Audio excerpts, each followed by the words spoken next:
여러분, 요즘 시장 분위기가 서서히 살아나는 거 다들 체감하고 계시죠? 이렇게 바닥을 치고 추세가 반전되는 순간이야말로 가장 거대한 기회가 꿈틀대는 결정적인 시간입니다. 1979년 온 세상이 인플레이션으로 고통받으며 법정화폐의 가치가 끝없이 추락할 때 극소수의 사람들은 금과 은으로 자산을 옮겨서 막대한 부를 손에 넣었습니다. 그리고 2026년인 오늘 역사는 소름 돋을 만큼 똑같은 궤적을 그리며 우리 눈앞에 펼쳐져 있습니다. 하지만 이번 무대의 주인공은 금도 은도 아닙니다. 거대 자본과 제도권이 치밀하게 설계해놓은 디지털 자산, 바로 XRP입니다. 도대체 왜 하필 지금 이 시점에 모든 법안과 기술적 지표들이 단 한 곳을 가리키고 있는지 그 누구도 말해주지 않던 이 거대한 설계도를 유튜브 최초로 낱낱이 공개하겠습니다. 구독과 좋아요, 알림 설정 정중하게 부탁드리면서 바로 시작해보겠습니다. 채널 고정해주세요. 흔히들 부의 사이클은 반복된다고 이야기합니다. 하지만 그 반복되는 주기를 정확하게 읽어내는 사람은 정말 극소수에 불과합니다. 1979년 당시 금과 은은 각각 70%와 150%라는 경이로운 상승률을 기록했었죠. 이건 단순히 가격이 오른 게 아닙니다. 기존 금융 시스템에 대한 불신이 극에 달했을 때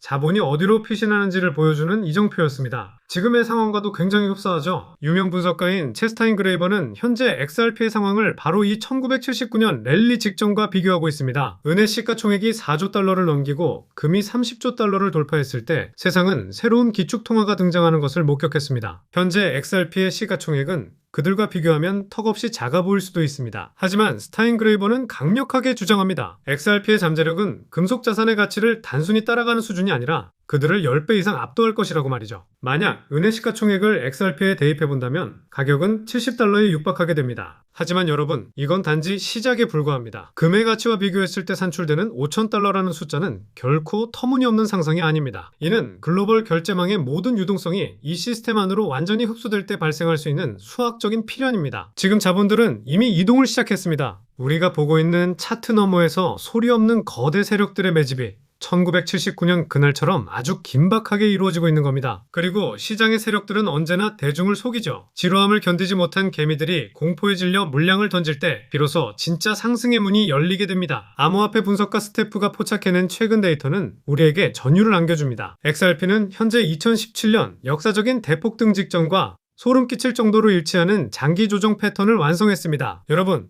2017년 당시를 기억하시나요? XRP는 무려 395일 동안 박스권에 갇혀 있었습니다. 아무런 희망도 없어 보이던 그 지루한 횡보의 끝에서 가격은 하락 채널을 뚫고 단숨에 솟구쳤습니다. 그때 상승률이 무려 5000%였습니다. 0.005달러에서 0.4달러까지 단 몇 주 만에 온 세상을 뒤흔들어 놓았죠. 여기서 정말 놀라운 사실은요, 현재 2026년의 차트에서도 정확히 393일간의 축적 기간이 현 시점에 포착되었다는 점입니다. 오차 범위는 고작 2, 3일에 불과합니다. 과연 이런 것들이 우연일까요? 아니면 정밀하게 계산된 세력들의 설계일까요? 가격은 현재 3.4달러라는 강력한 저항선 아래에서 엄청난 에너지를 응축하고 있습니다. 과거의 5000% 상승 공식이 이번에도 똑같이 적용된다면 XRP의 수학적으로 도출되는 목표가는 100달러까지도 노려볼 수 있습니다. 대중들은 이 100달러라는 숫자를 듣고 불가능하다고 말하는 분들 분명히 계실 겁니다. 하지만 2017년대에도 사람들은 0.4달러가 불가능하다고 말했습니다. 여러분, 이러한 거대 세력들은 대중들의 비웃음을 먹고 자라납니다. 차트가 그려내고 있는 이 평행 이론은 이제 곧 터질 대폭발이 단순한 우연이 아닌 철저하게 준비된 시나리오의 일부임을 증명하고 있습니다. 자, 여러분, 그렇다면 거대 운용사인 프랭클린 템플턴은 왜 하필 이 XRP에 주목하고 있는 걸까요? 그들이 발행한 보고서 혁명이지 진화가 아니다. 이 문서 안에는 우리가 미처 몰랐던 금융 인프라의 냉혹한 진실이 담겨 있습니다. 혁신부문 총괄인 샌디 카울은 현재의 블록체인 프로토콜을 초기 인터넷 기술인 TCP/IP와 비교합니다. 우리가 매일 사용하는 인터넷은 세상을 바꿨습니다. 하지만 이 기술을 만든 개발자나 프로토콜 자체는 그 위에서 창출된 막대한 부를 한 푼도 가져가지 못했습니다. 모든 돈은 구글, 아마존, 페이스북 같은 거대 기업들이 독식했죠. 즉, 정보는 이동했지만 가치는 프로토콜에 머물지 않았다는 겁니다. 하지만 XRP는 인류 역사상 처음으로 가치를 직접 포착하는 독특한 구조를 지니고 있습니다. 이것이 바로 핵심인데요. 연구원 스모크가 지적했듯이 XRP는 단순한 송금 코인이 아닙니다. 글로벌 가치 전송의 계층 그 자체입니다. 인터넷이 정보를 실어 날랐다면 XRP는 돈의 물리적 이동을 담당하는 기축 레이어라는 이야기입니다. 만약 초기 인터넷 프로토콜이 직접 가치를 포착할 수 있었다면 그 가치는 얼마였을까요? 상상조차 할 수 없는 천문학적인 액수일 겁니다. 프랭클린 템플턴은 바로 그 잠재력이 지금 XRP에 내재되어 있다고 보고 있습니다. 현재 $2대라는 가격은 이 거대한 글로벌 시스템의 가치를 담아내기에는 너무나도 작은 그릇입니다. 시스템의 규모가 커질수록 그 가치를 지탱하기 위해 XRP의 가격은 상상을 초월하는 수준으로 재조정될 수밖에 없습니다. 그럼 이번에는 가장 민감한 질문을 한번 파헤쳐 보도록 하겠습니다. 왜 하필 수년간 지지부진하던 규제가 2026년인 지금 클래리티 법안이라는 이름으로 급물살을 타고 있을까요? 그리고 리플사가 보유하고 있는 막대한 에스크로 물량은 왜 갑자기 규제의 걸림돌이 아닌 상품 분류의 근거가 되고 있을까요? 전문가들은 지금의 이 타이밍이 철저하게 계산되어 있다고 분석합니다.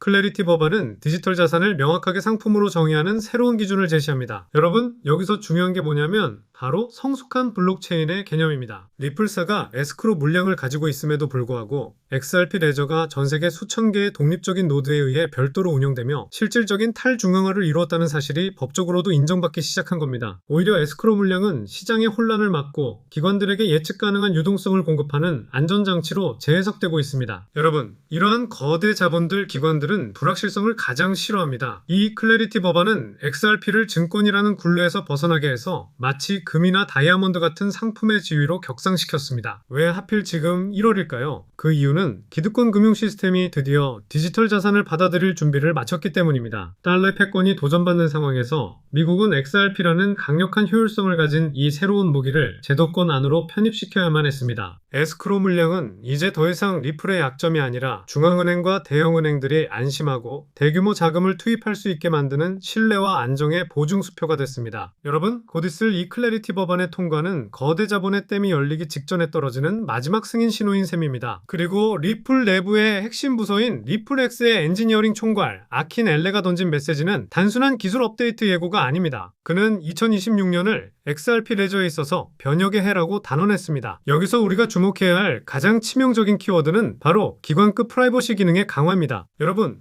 대중은 흔히 블록체인의 투명성을 찬양합니다. 하지만 거대 자본과 국가 단위의 기관들은 자신들의 자금 흐름이 만천하에 공개되는 것을 가장 두려워합니다. 수조 달러를 움직이는 중앙은행들과 글로벌 기업들이 이 네트워크에 올라타기 위해서 반드시 선행되어야 했던 과제, 그것이 바로 거래 데이터 관리 방식의 획기적인 개선이었습니다. 아킨 엘레 총괄이 언급한 물밑에서 진행 중인 기술적 진보는 바로 이 지점을 정조준하고 있습니다. 물론 구체적인 사양들은 아직까지 좀 베일에 쌓여 있지만 이는 기관들의 신원과 자금의 목적을 보호받으면서도 규제 가이드라인까지 준수할 수 있는, 즉 완벽한 은신처를 제공하겠다는 건데요. 지금 이 2026년에 이 기능이 완성된다는 것은 이미 그 뒤에서 거대한 고래들이 이동할 준비를 마쳤음을 시사합니다. 그들이 움직일 길을 닦아놓는 작업이 이제 막바지에 다다랐습니다. 세상은 곧 보이지 않는 곳에서 움직이는 거대 자본의 파동을 목격하게 될 겁니다. 그리고 이 기술의 진보는 때로는 마법과도 같습니다. 지금 리플이 도입하려고 하는 리플만의 영지식 증명, 즉 GK 기술은 데이터의 구체적인 내용을 드러내지 않으면서도 그 데이터가 진실임을 증명하는 고도의 암호학적 도구입니다. 리플 측은 이 기술을 통해서 다른 블록체인의 생태계와 안전하고 효율적으로 상호작용하겠다는 큰 포부를 밝혔습니다. 이것이 의미하는 바는 명확하죠. XRP 네트워크는 이제 고립된 섬이 아닙니다. 이더리움, 비트코인, 그리고 각국의 중앙은행들의 디지털 화폐인 CBDC나 스테이블 코인 등 모든 블록체인 사이의 장벽을 허물고 그 중심에서 모든 가치를 중개하는 다리의 역할, 즉 허브가 되겠다는 선언입니다. 이 상호 운용성의 확보는 단순하게 연결만을 의미하지는 않아요.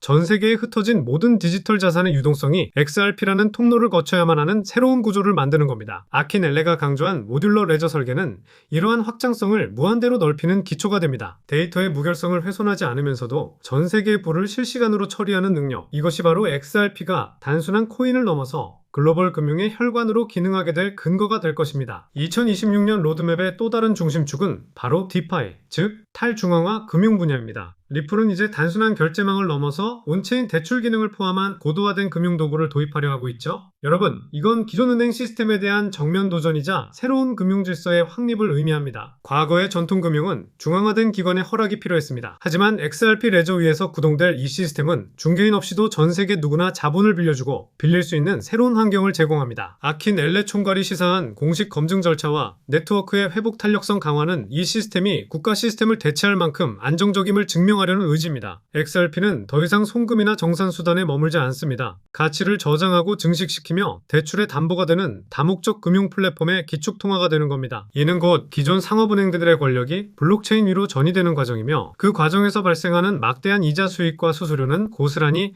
XRP 프로토콜 내로 축적될 것입니다. 우리가 알던 은행의 시대는 저물고 코드와 알고리즘이 지배하는 새로운 부의 증식 시대가 열리고 있습니다. 클래리티 법안은 리플이라는 기계가 합법적으로 돌아갈 수 있도록 기름을 치고 있고 리플의 개발자들은 그 기계의 엔진을 최종 점검하고 있습니다. 에스크로 물량은 이제 시장을 억누르는 덤핑 물량이나 무거운 짐이 아니라 전 세계의 유동성을 감당하기 위해서 철저하게 관리되는 국가적 자산에 가까운 지위를 갖게 되었죠. 우리는 이제 선택의 기로에 서 있습니다. 누군가는 여전히 숫자의 등락에 일희일비하며 지금의 이 기회를 놓칠 겁니다. 하지만 이 거대한 설계도를 이해하는 이들에게 지금의 침묵은 폭풍전의 고요함일 뿐입니다. 금이 30조 달러의 시장을 형성했듯이 전 세계의 가치를 실어 나르는 XRP의 미래 가치는 우리가 상상할 수 있는 범위를 가볍게 뛰어넘을 것입니다. 이미 많은 분들이 체감하고 계시겠지만 요즘 블록체인 시장 안에는 또 하나의 새로운 가문 비즈니스가 조용히 자리를 잡고 있습니다. 그 유명한 트럼프 가문의 코인들처럼 최근에는 일론 머스크 일가 역시 거대한 프로젝트를 물밑에서 준비하고 있는 상황입니다. 머스크 가문은 스페이스X와 테슬라, 뉴럴링크에 이어 이제는 블록체인 사업 영역으로까지 손을 뻗고 있는 그림이 나오고 있죠. 이 변화를 단순히 사업 분야를 하나 더 추가하는 수준으로만 보기는 어렵습니다. AI와 블록체인을 결합한 새로운 산업 생태계를 통째로 선점하려는 머스크 가문의 움직임이 포착되고 있는 겁니다. 최근 머스크의 동생 킴벌 머스크가 참여하고 있는 지속가능한 금융 프로젝트가 알고 보니 머스크 가문을 중심에 둔 디지털 자산 네트워크 구축 실험이었다는 사실이 드러났습니다. 다시 말해서 형이 만들어 놓은 AI 인프라 위에 동생이 설계한 블록체인 금융 시스템을 그대로 얹어버리는 구조라는 뜻입니다. 이 퍼즐이 완전히 맞춰지는 순간 머스크가 소유한 X 안에서 바로 거래와 결제가 가능한 실물 결제형 코인 생태계가 열릴 가능성이 매우 높아집니다. 이미 시장 안에서는 이 구조의 중심이 될 만한 머스크 패밀리 코인 후보들이 여러 개 거론되고 있습니다. AI 결제에 특화된 코인, 위성 데이터와 연동되는 코인, 여기에 테슬라 에너지 거래를 위한 코인 후보들까지 다양하게 이름이 나오고 있습니다. 이 후보들 가운데 단 하나만이라도 공식 지원을 받게 된다면 트럼프 가문의 코인이 급등했던 것처럼 머스크라는 이름 하나만으로도 전 세계 유동성이 폭발적으로 몰려들게 될 겁니다. 언론 기사에서 본격적으로 다루어지고 난 뒤에 움직이기 시작하면 이미 한 발 늦은 타이밍이 됩니다. 지금 이 순간이 바로 자리를 잡아야 할 타이밍입니다. 시장이 조용할 때 먼저 선점해둔 사람들만이 2026년 머스크 졸업 코인을 실제로 손에 쥘 가능성이 높습니다. 저 역시 오늘 영상의 마지막 부분에서 이 프로젝트와 연결된 구체적인 코인 이름들, 그리고 현재 기관 자금이 유입되고 있는 초기 단계의 데이터까지 한 번에 정리해서 공유해드리려고 합니다. 이 영상 끝까지 함께 해주신 분들께만 그 정보를 받아보실 수 있는 창구를 열어드리겠습니다. 따라서 지금 화면에 보이는 제 개인 연락처 010-3251-7782번으로 일론이라고 적어서 보내주시면 제가 직접 이 프로젝트의 이름과 목표가 그리고 구체적인 진입 구간까지 메시지로 안내해드리겠습니다. 지금 우리가 이야기하고 있는 건 단순히 가볍게 소비되는 투자 테마 정도가 아닙니다. 전 세계 자본과 기술이 어느 방향으로 움직이는지 그 흐름의 한가운데 바로 중심축에 서 있는 이야기입니다. AI, 위성, 블록체인, 그리고 머스크라는 이름, 이 네 가지 요소가 하나로 결합하는 순간 그것은 단순한 가격 상승이 아니라 완전히 새로운 시장이 열리는 출발점이 될 것입니다. 영상 끝까지 함께 해주셔서 진심으로 감사드리고 구독과 좋아요 한 번씩 부탁드립니다.